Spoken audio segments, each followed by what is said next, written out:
Hi, this is John Wren, and this is the Startup Show. We're here each Friday at 10 a.m., sponsored by the Idea Cafe Startup Workshop and Praxis Incubator.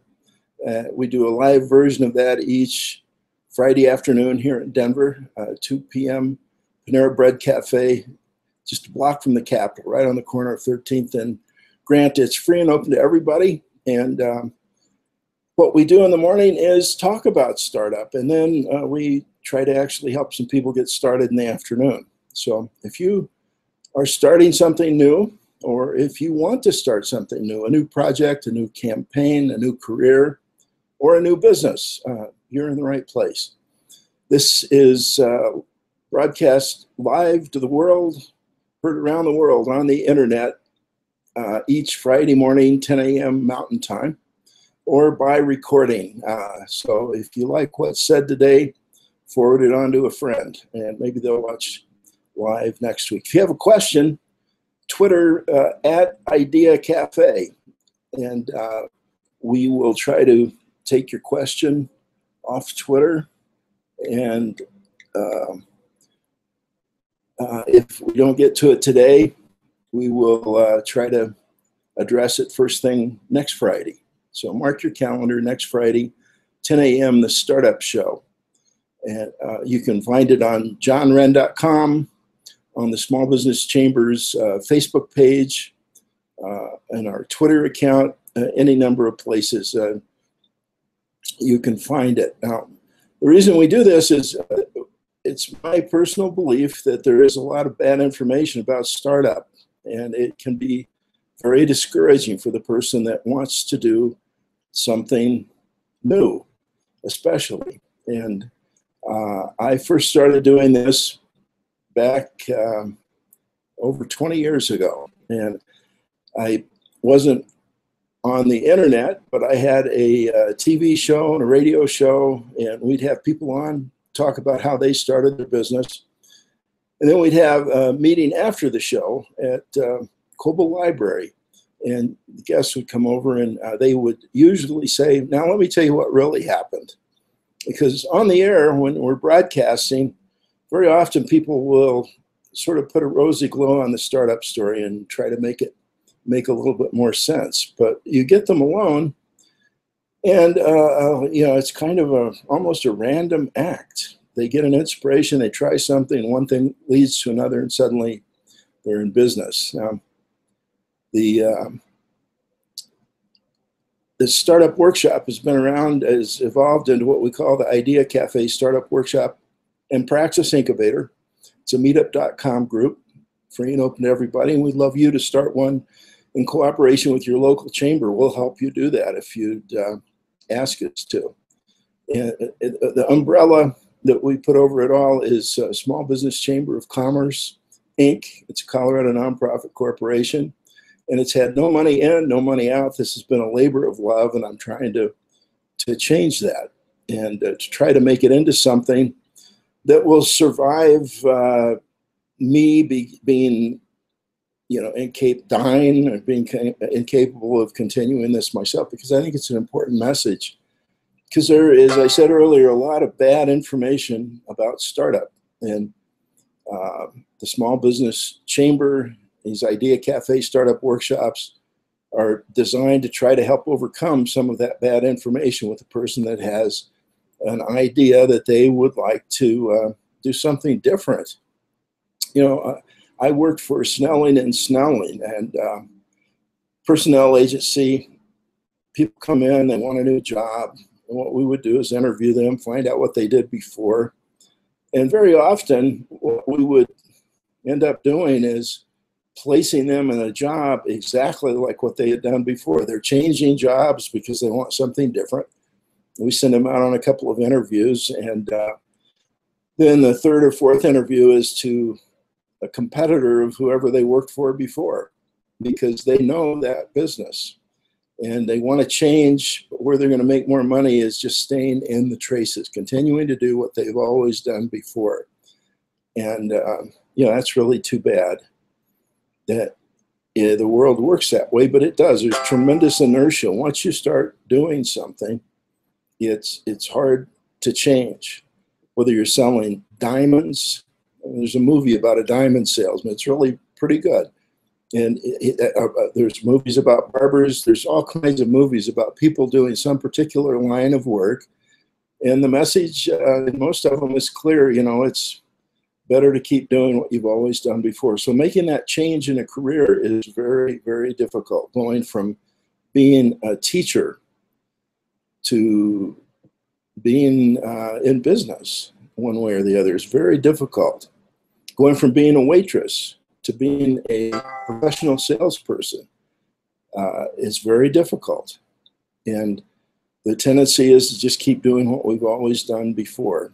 But if you want to start in a new direction with your career, or in the career that you have now, if you're starting a new project, a new campaign, even if you're just thinking of running for political office, or if you're thinking of starting a new business, that's what we try to help with each week here, and then in the little groups that we call Idea Cafe, startup workshops, and now Praxis incubators.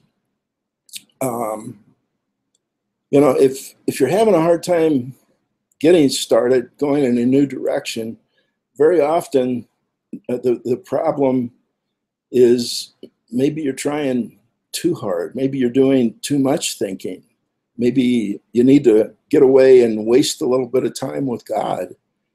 And a wonderful place to do that, if you're here in the Metro Denver area, is Sacred Heart Jesuit Retreat House. It's just south of Denver. It's between Littleton and Castle Rock. It just takes a few minutes to get there, but it feels like you're a million miles away. They always have coffee and cookies on. You can walk in and talk to someone who won't try to talk you into something. And they have retreats of all sorts there that if you want to go. But it's a great place just to go to waste a little bit of time with God, walking around the grounds, going in and sitting down, taking advantage of their coffee, which is always on, the cookies, which are always available, and ask if there's somebody that you can speak with and just share what's on your heart, or just be there. Maybe you don't need to talk to anybody at all. That they have a good website presence. If you Google Sacred Heart Jesuit Retreat House, it comes right up, Sedalia, Colorado. And there are Jesuit retreat houses all across the United States, all across the world. And they have a great mission. A lot of business techniques come from Ignatian spirituality. St. Ignatius of Loyola was a soldier. He was injured, had a powerful conversion experience, and decided to apply what he knew as far as military techniques to the spiritual life. And has been very, very effective in opening schools around the world, and helping immigrants and doing their other good work. But they're very much believers that, we get inspired one way or another, and that's a message from God. And it's not us. The craziest thinking in the world today was started by Napoleon Hill in 1934. He published his little book, Think and Grow Rich. And the slogan from that is the mantra for many, many people: whatever the mind can conceive and believe, it can achieve. And the problem is that's true. If you conceive it, you believe it, and you dedicate yourself to it 100%, very likely you're going to be able to accomplish it. But there is a tremendous price. You cannot have two masters. And if money becomes your master, if that your objective is to create wealth for yourself, you're probably going to pay a tremendous price for that. And if you get to know any very rich people very, very well, what do they want when they have a lot of money? They want more money. And so it's kind of crazy. And some of them wake up and realize that, and then change course. And it is a wonderful thing to see, because it's never too late for any of us, no matter how much or how little money that we have. Now, money is not the master, but money is the medium of exchange, and it is an important thing if you're going to continue to do whatever it is that your sustainability is what some people call it, which is in a way a perversion of the word sustainability, and you think it's about ecology and care of the earth and so forth, and it ends up being, well, no, you need to make enough money to keep going. I don't think sustainability is a good word for that. I think profit is a good word for that. There is nothing evil or wrong about profit, but what is wrong is when that is your master. When profit is your master, it does lead to problems. Now, men are not angels, and Milton Friedman was very good at pointing this out, is that we have a system that doesn't depend on us all being saints. Now, if your master, your higher power, is calling you to a higher purpose, that is a wonderful thing, but you have to recognize that a lot of the people in the world aren't geared that same way. If men were angels, if all men were angels, we wouldn't have to have contracts, but we do have contracts. And if men were angels, we wouldn't need encyclicals or formal pronouncements of various kinds, but we do because we are not angels. So profit, if we do away with the profit motive, we have experience of what happens is that the standard of living goes down, especially for the poor. The poor are much worse off when it becomes a socialist operation. And what the profit motive does is it keeps even the greatest sinners nose to the grindstone, that we produce more material wealth than ever before in the history of the world. And now we have people calling for its being torn down. And that is just really too bad. Now, there are problems. And that's not to say that the profit motive takes care of everything. My economics professor, as an undergraduate and in graduate school, I took every one of his classes, I think, Professor Foster at the University of Denver, used to say there is something more to life than economics. And the way he put it is, when you sit down at the dinner table and Junior says, "Pop, pass the potatoes," and Pop passes the potatoes, that is not an economic transaction. There's something else going on there. There is more to heaven and earth than is dreamed of in anyone's philosophy, economic system. And that's really the most important part of life. And that's our master. That's what we respond to. And people that start their own business and are successful know that. The profile, psychological profile of someone who starts a successful business is more like the Peace Corps volunteer than anything else. Certainly not Simon Legree. Very, very few people take the risk of starting their own business. There's other ways to earn a return. You accumulate money, you can invest it in other ways other than starting your own business. The people that start their own business want the personal freedom that comes from it, not being in a cube, it's a little bit misleading. You think you're getting away from a boss telling you what to do, but everybody's your boss when you're in business for yourself. You have to respond to customers, to employees, to eventually investors. You have to do things that you don't necessarily want to do, but that's true of every job. And there is this, I remember I had a client who was at one of the leading architecture firms in the country, and he and his partner just could not get along. And I asked the one partner, who was kind of the grumpy partner, why do you keep doing this? You've accumulated a lot of money. Why don't you retire and do something else? And he thought about it. And I'm not sure he'd ever thought about it before, because he took a little time and he says, that is a good question. And he says, as I think about it, I guess the reason I keep doing this is in this profession of architecture, there is this moment when you conceive the new building that I enjoy that more than almost anything else in the world. And it lasts just a very short time, and then you have to take that vision and execute it, build the building, and you have to do the marketing before to get in the position to be having someone want you to have that vision. But what goes before and what comes after, I hate, but that moment itself, I love. And a filmmaker, a very famous filmmaker, said the same thing. He has this conception for a film. It's wonderful. He starts making notes and an outline, and that's really good. And then he starts scripting, and he recruits the actors, films, edits, and by the time the movie's released, he hates it. And he goes to the next movie. He has that vision in the beginning is what keeps driving him forward. And people that are successful in business, they have the idea for the first business, and some people call it pivoting, okay. But what it is they keep having this vision. I believe it's a divine vision. Logos is a Greek term for how these things that are kind of up in the air come down into reality. And I think that's very much the startup process as we practiced it here in this country for 235 some years. It's been a long time where we've had people getting this idea, going out and doing it. One thing leads to another. The business grows and there's prosperity. And unfortunately, in 1912, the first MBA program came along. Harvard decided they needed to have an education program for middle management. Industry had grown, entrepreneurs had passed on, these businesses kind of had a life of their own, and Harvard started offering masters in business administration. Graduated their first class a couple of years later.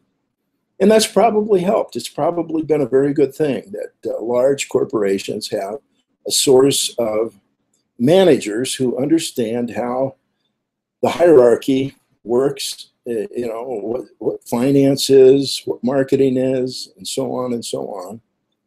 But that's not what built this country. I mean, that's kind of what kept it going with the large dinosaurs that were manufactured out of, restrictions and competition that were engineered by these large companies. A lot of times they would outlaw their competitors in various ways, set up things eventually in 1953 like the Small Business Administration to try to squeeze the entrepreneurial spirit out of the average person, to talk people out of going in business for themselves. So anyway, there's big money, and that's one thing. But then, when I got my MBA, there was really no class, I don't think, in the country, might have been Babson College even back then, but I'm not aware of any college level class in entrepreneurship. Now every college is doing that and trying to get their students to start a business while they're in school. What a ridiculous idea that is. And what's even worse is DECA telling these kids that starting a business is just something you can kind of do. I think what it's doing is it's inoculating them against giving it a try later. Show me the DECA kid that started a successful business, and maybe they're out there. I could be mistaken on this. If you're out there and listening to this, or someone that's done DECA and then gone on and built a successful business, I would really like to talk to the person. But how many kids have gone through DECA? And if you look at this country, there definitely is a problem with startup of new businesses. It's declining. And what's even more alarming, the businesses from 10 to 100 employees, those are businesses that are large enough to give the owner the leisure time to work on improving the business, but also to be involved in a really significant way in local grassroots politics. Businesses 10 to 100 are just disappearing because startups are down, and people that do get something started are passing the torch way sooner than they used to. Used to be you'd have a business that would be built and then passed on, and it would become this family, the Heinz company and so forth. Coors now sells out to Molson. The people that are inheriting, and that's partly tax laws. It's all kinds of reasons for it, but it's not a good thing for this country. And I don't see any Twitter tweets coming in. It's 20 after. I'm giving you a little bit of background about why I'm doing this. Now, we're going to be starting a new thing, and we're going to try to have some people on the air with us each week. And Google Plus has improved every week. I'm not sure I've gotten better at using it. I'm still making mistakes.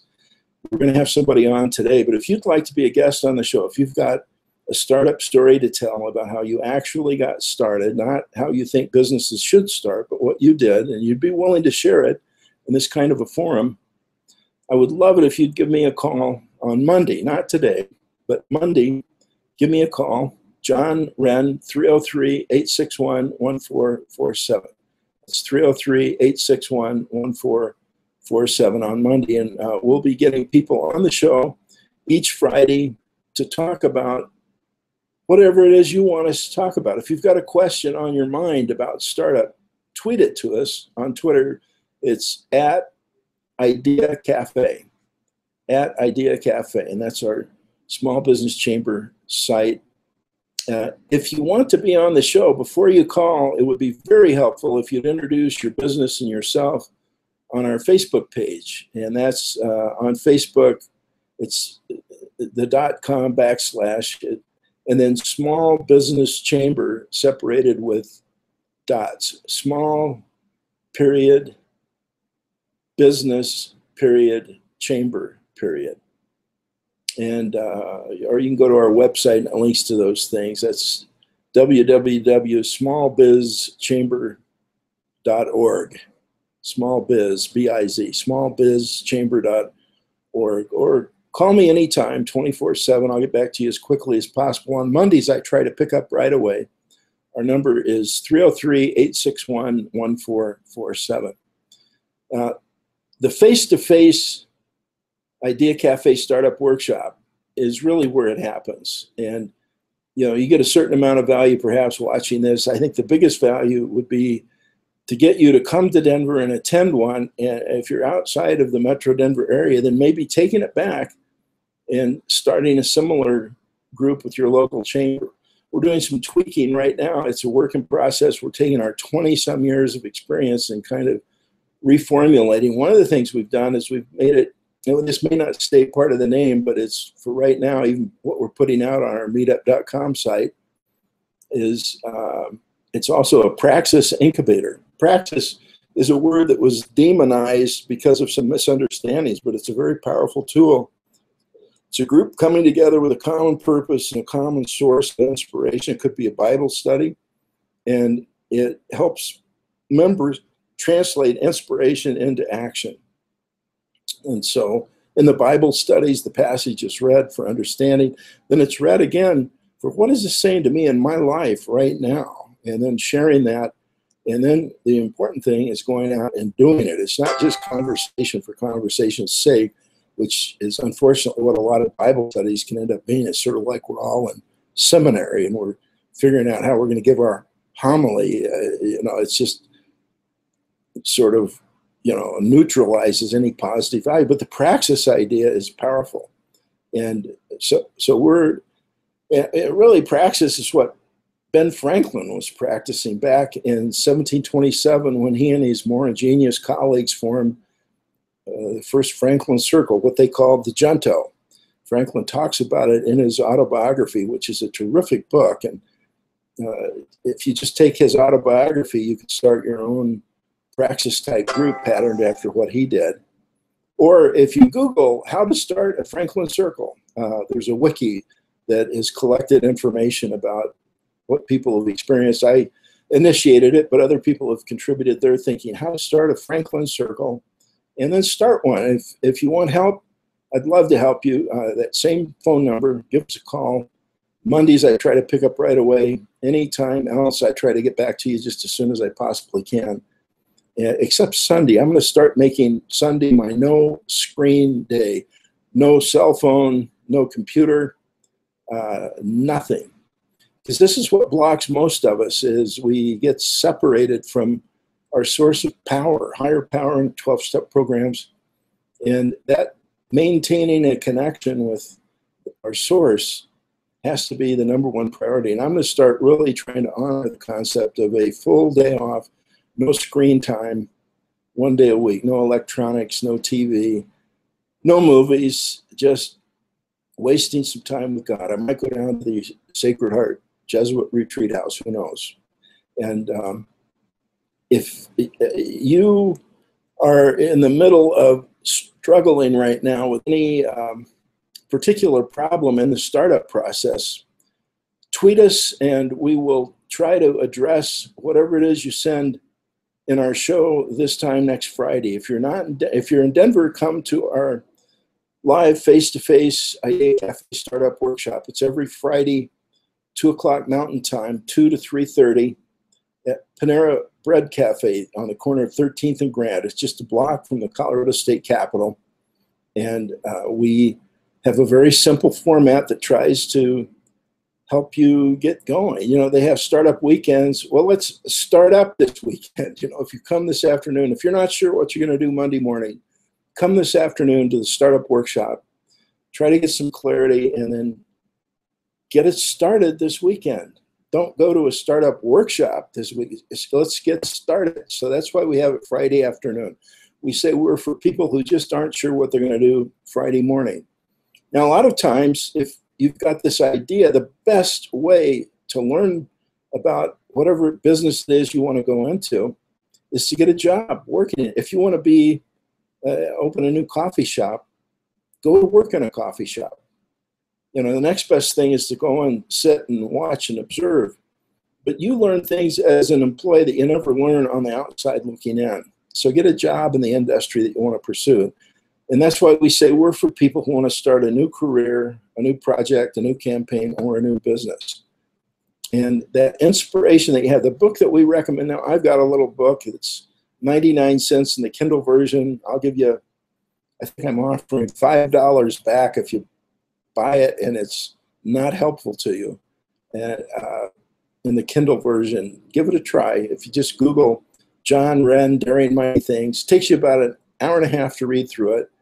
And I still believe in what I wrote there. I'm going to revise it. It's kind of the old raggedy original graphics, and I have not changed it, partly because I keep thinking I'm going to come up with something entirely different, but I don't think I am. Because what I believe now about startup has really just been confirmed with the experience I've had with hundreds of people since it was originally written. So Daring Mighty Things, the simplest way to start your first or next new business. It's simple, but it's hard. And but the book I recommend now, Harvard Business Review Press published a couple of years ago, it's called Just Start. And I think Lynn and Charlie have captured the essence of how things actually get started. And it's not through the kinds of things I was taught in graduate business school. I mean, and they really echo a lot of what I wrote in my little book. I don't know that they echo it. They probably never heard of me, but who knows? Maybe they read it. I don't know. They haven't cited me, but they didn't cite Dr. Amar Bahidi either. And Lynn was at Harvard, and I knew he had to have known Bahidi. I really admire him. He wrote the first book along these lines, which was tremendously encouraging to me to continue talking about these things. Bahidi's book was based on sending students out for years to talk to founders of successful businesses and going back to the original first customer. And what did they do prior to that? And almost none of them wrote any kind of a formal business plan. That doesn't mean they didn't have a clear idea of what they were going to do, but they didn't write business plans the way that I was taught, or certainly not the way that they are put forward in business plan competitions. If someone has done that, it's almost a sure sign they're going to fail. Bahidi says in his little book, The Origin and Evolution of New Businesses. And it's a powerful book. It's still relevant. It's still totally unread, I believe, by the SBA. You know, if they would read it, pay attention to it, and the Harvard Business Review book, Just Start, those two books, if every SBA office would start operating, we would see a revival in this economy that would astonish people. But I don't know that that's ever going to happen with the SBA. Maybe it will. I don't know why they don't call me and say, John, you're saying these things, you're wrong. Or John, you're saying these things, help us change, but they just ignore it. And you know, it's a bunch of bureaucrats just pushing paper and collecting paychecks and ripping off the American taxpayer and killing our economy. The Small Business Administration, the best thing, you know, they do a certain amount of good in disasters, but you know, that is a far cry from the stuff that they perpetrate talking about startup. And the Kauffman Foundation is putting a ton of money into their kind of thinking. The widow the founder of Marion Labs, who was a tremendous entrepreneur, started out of the trunk of his car. Now they're trying to perpetrate the myth that he started Kauffman Foundation. And now maybe there were some legal things he did and he and his wife started, but she's the one that drove it forward with some extremely bad advisors. And between the Kauffman Foundation and the Small Business Administration, and then this spreading across the country with these entrepreneurship workshops and classes, we've just about killed off startup and small business in this country. You know, look around you. What has the SBA done for small business? It's just about killed it. And hopefully some politician is going to wake up and run on that, and maybe before it's too late. But until then, we'll keep doing our small part to try to make things better here. This startup workshop be this afternoon here in Denver, or next Friday, or the Friday after that. If you're planning a vacation to our wonderful Colorado mountains, why don't you come through Denver and be here Friday afternoon from 2 to 3:30. Talk to your tax advisor, might have some tax benefits for attending and participating. Let me know you're coming and we'll save a chair for you. But walk-ins are welcome. You never have to do that. If you'd like to know more, go to our website, smallbizchamber.org. Or my website is johnwren.com, JOHNWREN.com. Or call anytime, 24/7. Mondays, if you'd like me to pick up right away, get back to you almost immediately. But that number is 303-861-1447. Well, that's it for this week. If you found this valuable or you'd like to watch for sure next week, hope you'll write it on your calendar. Encourage your friends to do the same. Until then, this is John Wren signing off, reminding you that this life is very short, so let's go get started.